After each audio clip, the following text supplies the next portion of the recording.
Joining us are Coors, CEO of Steelhead Composites and Modulus Hydrogen, and Guillermo Valenzuela, CEO of Aistech Space. So thank you for joining today.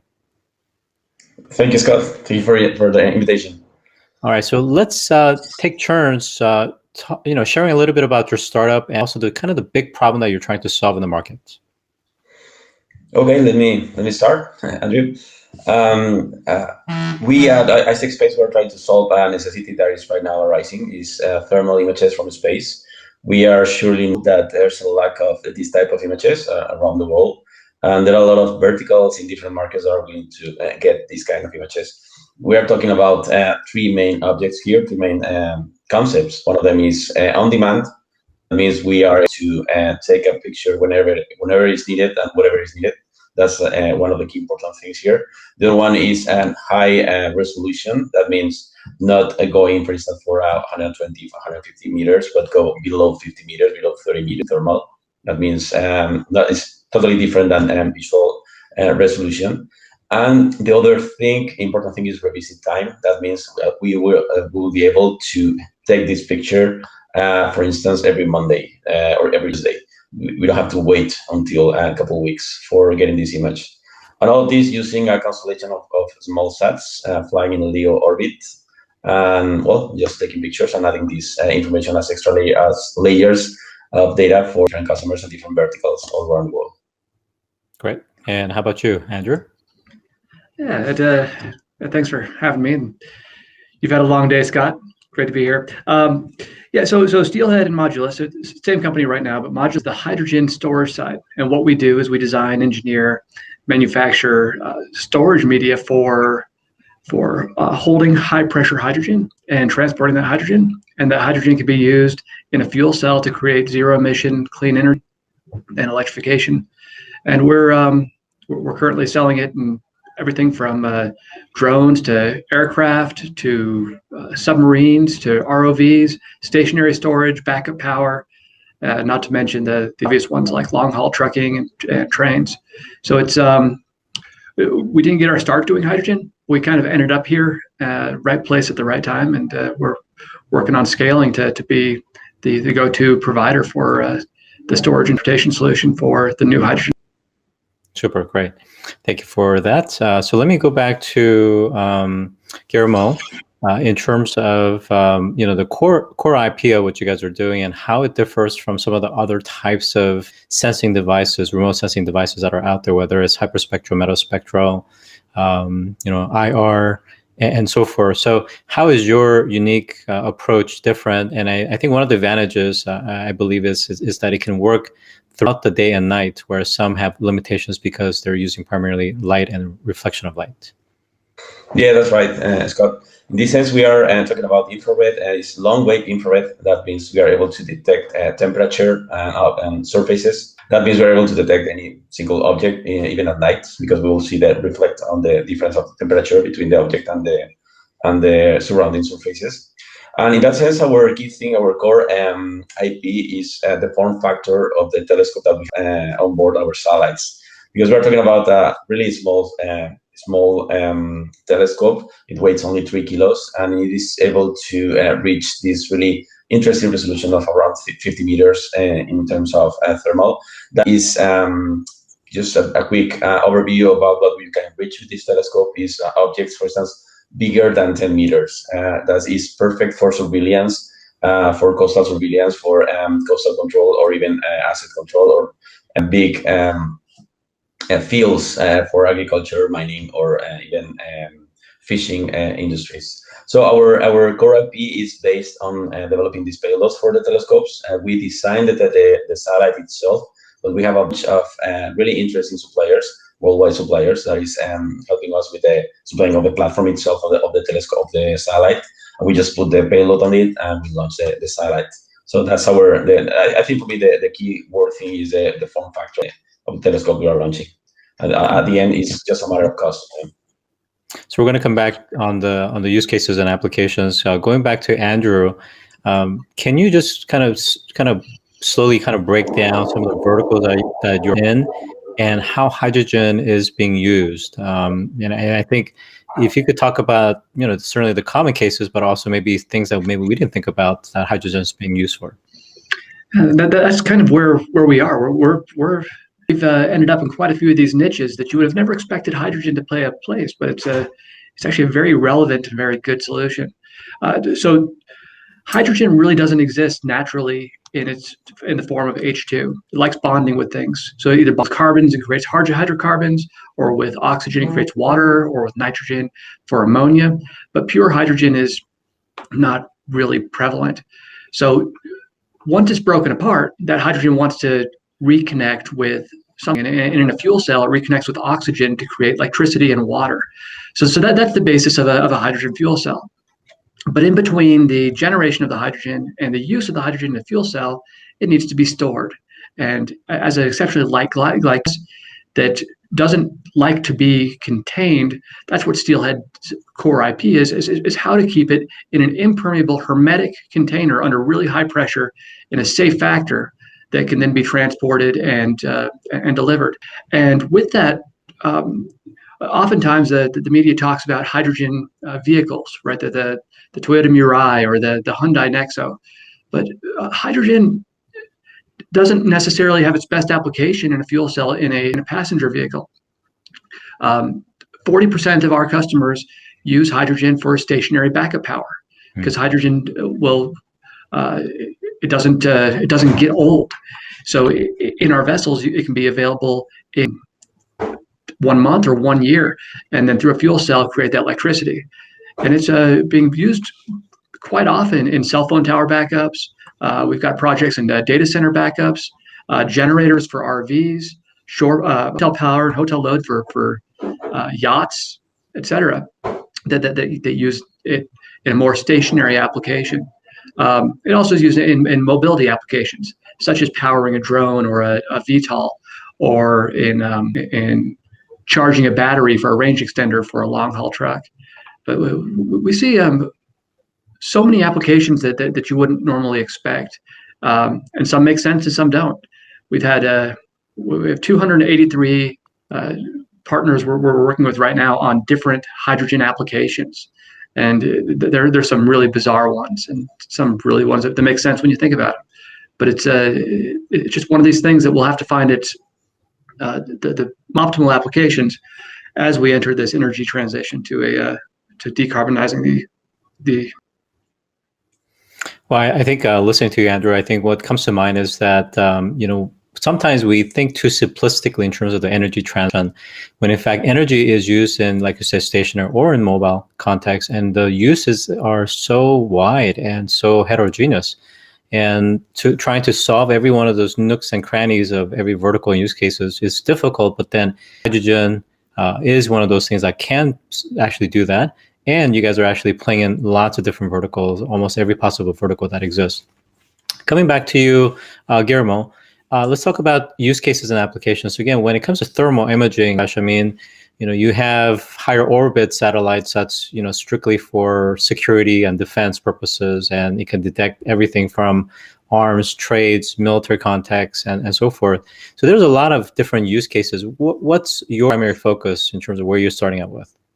Yes, thermal technologies is pretty sensible to water and also fire. I mean, because it is detecting temperature. That means every single industry that is really into water management or fire management is really useful information, really useful technology. So in that sense, we are focusing in both things. We are focusing, first of all, in defense and security for border control. Actually, we have, for instance, developed a system in which we are able to detect the black ships on specific coasts. We are focusing in that sense non-developed countries, because in those countries there are a lot of technology around their coastals. For instance, in Africa, there's a lack of this type of technology, this type of detection.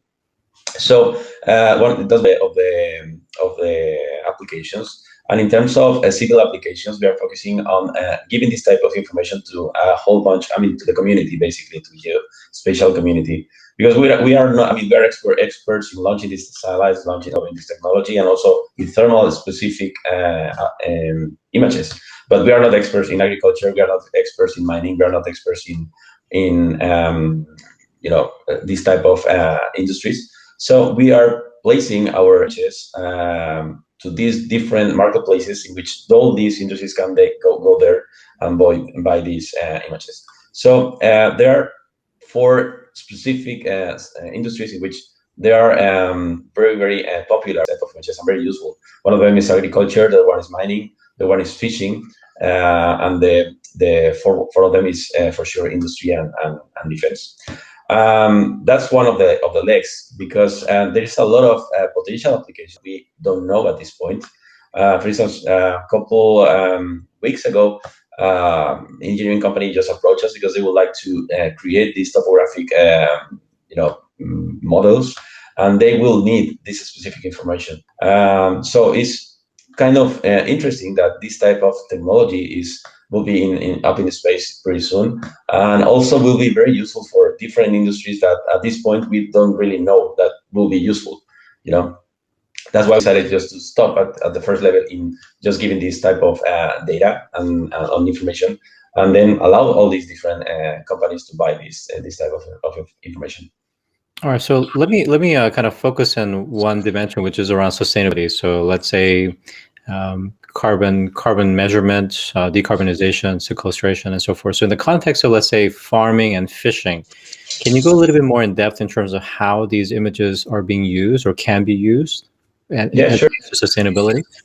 Yeah, sure. In terms of sustainability, there are a few applications that are pretty interesting. For instance, with this type of technology, you are able to measure the temperature of different oceans, and we can measure the increase of temperature. I mean, the global warming. That's from one side. When we are talking about deforestation as well, we are able to see and detect that this deforestation is happening in different countries. It's a really interesting application when you are adding this type of layer to a visual picture, for instance, because you are enhancing the information you are getting from the ground.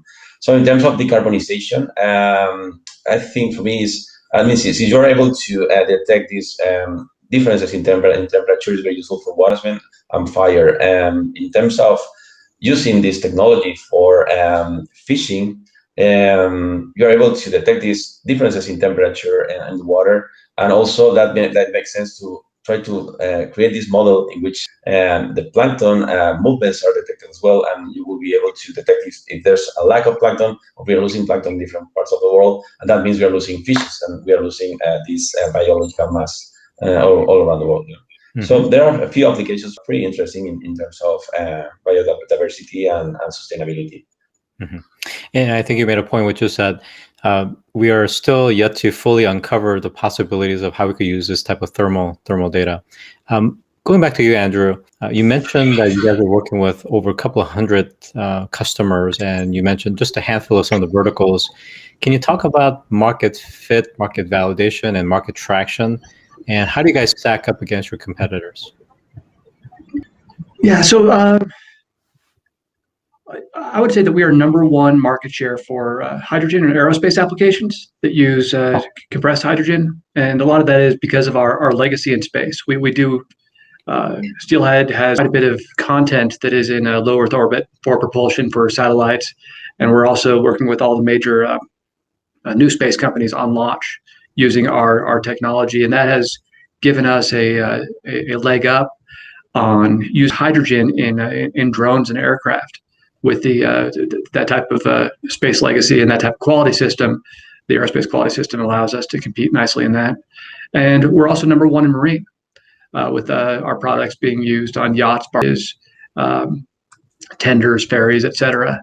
And that's, again, marine requires some pretty stringent testing and wants to ensure that that hydrogen will not have a disaster on the sea. And we've been very successful in proving the resiliency and the robustness of our technology in those applications. The other applications, such as stationary and on-road mobility, we compete nicely, but we're unlike marine and aerospace, which we're #1 in market share. We're trying to find the best lane for us to swim in without getting into a commoditization role in storing hydrogen for those opportunities. Fortunately, hydrogen is growing so quickly that there's room for all of us. And there's only a handful of companies out there that have validated products that are certified for storing hydrogen. And I think we're all doing quite nicely at this. Fantastic. So you guys are clearly in an enviable position. And how does that translate into, the kind of revenue line that you're seeing? Yeah, that's it's daunting. And that's one of the reasons that we're working to scale up. In 2019, we did 1.2 million of revenue and ended the year with about $1 million backlog. Last year, we did about 3 million of revenue, so about 3x revenue, and ended the year with about 9 million of backlog. Year to date, we've added about $25 million of new orders that we'll be delivering in 2022. So we're on path to do about maybe 3x this year from last year, and then easily 3x beyond that in 2022. Impressive, impressive to say the least. All right, so going back to you on the Aistech, Guillermo. So can you talk about some of the key milestones that you guys have reached so far? Yeah, sure. Well, at this point, we started the company 6 years ago in 2015. And right now we have 2 satellites flying, and those are still operatives in orbit. They have been flying for 2.5 years and still rocking, which is very good. We were able to reach, we are around 30 people working in the company. We have 2 subsidiaries, one in Luxembourg, the other one in Scotland. And there are a few things that we think that are quite good milestones. For example, we were the first European company to launch a couple of satellites to detect air traffic movements. We are detecting these airplanes. We're the third worldwide company to launch this after a couple best companies. We were, I think, the first one because we're first movers in this thermal technology. There are 3 more companies at this time working on launching this thermal telescope to space. We are like a couple of years ahead of them because we're launching this year. We are not waiting a couple of years to launch. And I think we're the first ones to were able to place such as a small telescope in a small satellite, and that means for sure cost. And right now, at this point, we are working the second version of the telescope. It's already fully developed. And the key thing here is that it's a little bit bigger because you cannot go against the physics, and resolution is related to the aperture, the diameter and the size of the telescope. But in this case, scale up things is pretty easy. It's much more easier than scale down things. So we got that already covered. We started our news this year. We were supposed to start last year. It was kind of a hard year for many. I mean, I think almost every single one of us. We're expecting this year a pretty decent income of around 8 million euros, which is very good for different applications that we have around. We are starting our international expansion at this point with different contractors and different representatives in different countries, and we hope to start doing operations in US next year because we want to be really prepared to start this American adventure this time. All right. So both Andrew and Guillermo, what's the next round that you guys are looking to raise and the kind of amount that you're looking to raise? I just started a $5 million raise. And this is just to emphasize our product development and certification, so we can start meeting some of the needs of customers that we can't meet right now, and we expect to close that pretty quickly. And then after that, we'll probably do another round at the end of summer, early fall, for another scale. All right, how about you, Guillermo? Yeah, we have a round at this time of between 20 and 25 million. Is split into series A and B. The Series A, we are looking for between 3 and 5 millions at this point, and also to continue with the Series B in January next year of the rest of the 23 million. And for doing that, and for closing that, at this time we have a whole bunch of investors that decided to join the company, to jump in. But they would like to act as followers, not as lead investors. So at this time, we're looking for this lead investor and complement their round. And we think that it will be pretty easy. I mean, it will be easier to close the Series B rather than the Series A this time. All right, so at this point, we're going to open up to the investor community. So anyone that has a question, if you could go ahead and just click on the raise hand button. I believe it's on the bottom of your screen. And once you ask a question, we'll go ahead and bring you up on stage. And also in your chat window should be a copy paste of the evaluation forms for Modulus Hydrogen and for Aistech Space as well. So go ahead and fill those out. That would be much appreciated. While we're waiting for questions from the audience, let's continue here a little bit. Andrew, I think one of the things that you mentioned, but I want to make sure we go back and spend enough time talking about it is, can you just kind of give us a little bit of magnitude of the kind of back order or the demand and how that demand is bigger than what you actually fulfill, and that the capital raise is actually specifically addressing the certification capacity to actually push through so we can actually process these orders? Just want to make sure that was communicated clearly. It's just amazing how quickly this market is growing. And it all started last July with the new European deal, and the 400 billion that they've committed to putting into hydrogen and hydrogen infrastructure to reduce their reliance on petroleum prices. That really, I think, caught like wildfire to the rest of the world, and it turned hydrogen into really a very, very hot topic, leading to a significant amount of startup companies and big companies that need to have storage solutions. So between July and today, we have over $500 million of outstanding quotations, and to start to fill those, not only do we have to make the parts, but the parts have to be validated for the industry, for the market, and in the geography, and that's an expensive and time-consuming certification process. So that's before we can really capitalize on those. We need to invest a relatively small amount of number, given the size of the market, in expanding our product portfolio so that we'll have solutions for those customers in 2022. And just to be clear there, it's not that you don't have these products, it's that those products are certified, let's say in the US, but not necessarily in certain parts of EU or other parts of Asia. So it's a bit of geography and working with the various different types of certification bodies. In addition, and application and pressure. Exactly. So all the nuances that gets into specifications, but also that's part of the product expansion as well. Is that correct?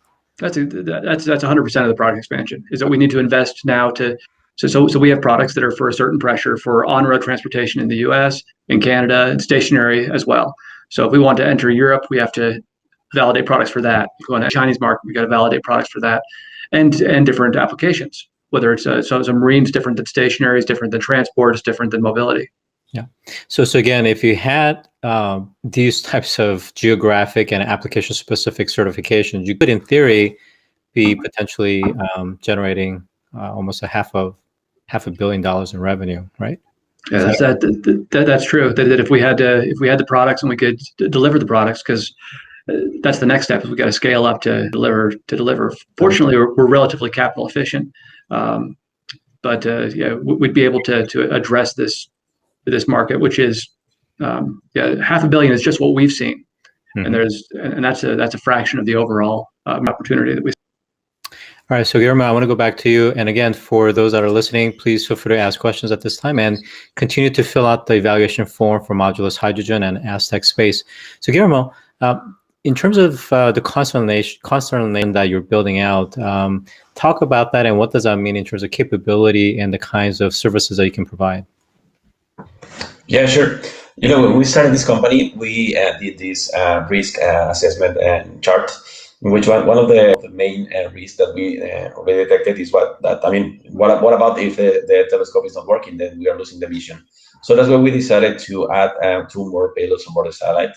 One of them is this IoT bidirectional communication system, in which we are allowing to detect more data from the ground at the same time we are taking a picture. That means we are able to add layers to the information we are adding and we are offering to our customers. And in the worst case scenario, if the telescope is not working for whatever reason, space is a risky business, we still have the other payload on board that allowing us to make this satellite profitable.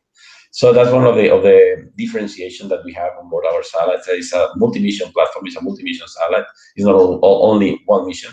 When you're looking for space companies, they are focusing on just one technology. We are focusing on in this case, 3 payloads on board. but that's one of the key things in our telescopes, Well, and another thing this time is that we have already the license to launch 150 satellites. It's really hard to get this license, this telecommunication allowance. It's really, really hard. At this time we got it. It was a hard job, dealing with this legal stuff is harder than dealing with technical stuff. And I think Andrew knows a bit about that. And well, and our constellation will be not 150 satellites at this time. Will be increasing in terms of the needs that we will have. With just only 25 satellites, we are able to reach every part of the world and to have this availability of at least 2 hours in every single part of the world.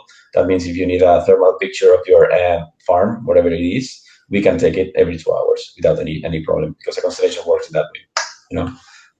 Is flying in polar orbit. That means every 90 minutes is doing, a whole orbit to the world. Well, this will be fully deployed by 2023, 2024, and it's always all about money. This time we have everything just in place. We're just waiting for the gas and just go there. Thank you again for this panel.